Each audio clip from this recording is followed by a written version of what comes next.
Hello friends, Deepa's ট্রাংবাক্সে তোমাদের স্বাগত। আজকে তোমাদের সাথে আবারও একটি ভ্রমণের ভিডিও নিয়ে চলে এসেছি। সপরিবারে মিলে আবারও চলে এসেছি পাঞ্চেত ড্যামের উদ্দেশ্যে।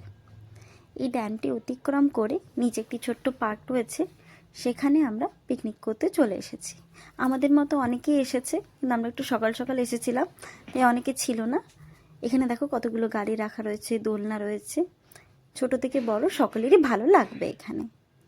এখানে যদি কেউ চেয়ার টেবিল কোনো কিছু আনতে ভুলেও যায়, সব কিছুরই অবশ্য ব্যবস্থা রয়েছে। ভ্যান ভাড়া করে আমাদেরও তাই চেয়ার টেবিল অবশ্য আনা হয়েছিল। সেই সব জিনিসগুলোই আমরা এখানে নিয়ে ভেতরে ঢুকে গেলাম। দেখো এখানে আমার দুই বোন এখানে চলে এসছে ছোটোদের মতো খেলতে। এখনও ওদের মতো অনেকেই এরকম চড়ার জন্য লাইন দিয়ে রয়েছে, যে এরপর কে চাপবে। এরকমভাবে এবার আমরা উপরে একটু উঠে গেলেই পার্কটি থেকে উপরে উঠলেই ড্যামটি রয়েছে।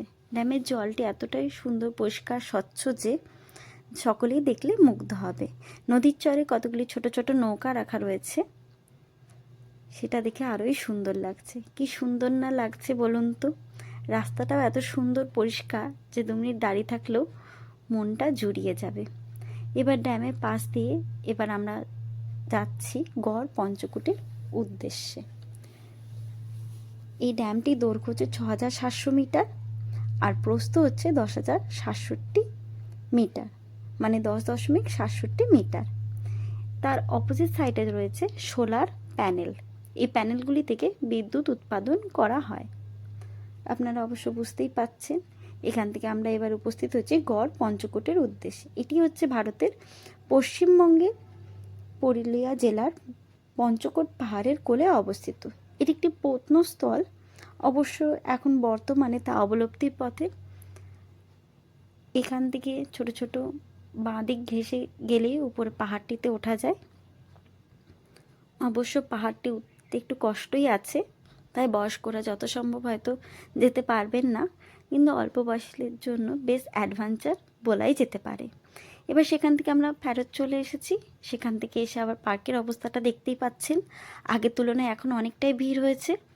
অবশ্য অনেকে খাচ্ছে, অনেকের খাওয়া দাওয়া সম্পূর্ণ হয়ে গেছে। আমাদেরও সম্পূর্ণ হয়ে সব কিছু রেডি হয়ে দাঁড়িয়ে আছে। এবারে বাস ছাড়লেই হলো। এবার আমরা বাড়ির পথে রওনা দিয়েছি। সূর্য তখন অস্ত যায়। কি সুন্দর না সূর্যটা দেখতে। সেটা নিজের ফোনের মধ্যে বন্দি করার জন্য সকলে ওখানে দাঁড়িয়ে পর ছবি তুলছে। দেখতে পাচ্ছেন কত গাড়িই না দাঁড়িয়ে আছে, কত লোকই না ছবি তুলছে। আমরাও এবার বাড়ির পথে রওনা দিচ্ছি টুকটুক করে। আজকে আমাদের যে দিনটি এত সুন্দরই কাটলো যে তা বলার বাহুল্যে। আপনারা এরকম ভিডিও দেখতে ভালো লাগছেন যদি, তাহলে অবশ্যই আমাকে কমেন্ট করবেন, আমি খুবই খুশি হব। আজকের মতো টাটা। তাহলে চলুন আগামী আরেকটা ভিডিও নিয়ে আপনাদের সাথে অবশ্যই উপস্থিত হব। আর খুব তাড়াতাড়ি ড্রয়িংয়ের ভিডিও আসতে চলেছে। যদি ভালো লেগে থাকে তাহলে ভিডিওটি লাইক, কমেন্ট ও শেয়ার করবেন, এবং এমনই আরও সুন্দর ভিডিও পেতে হলে চ্যানেলটি সাবস্ক্রাইব করে পাশে থাকা বেল আইকনে অল অপশনটি সিলেক্ট করে দেবেন।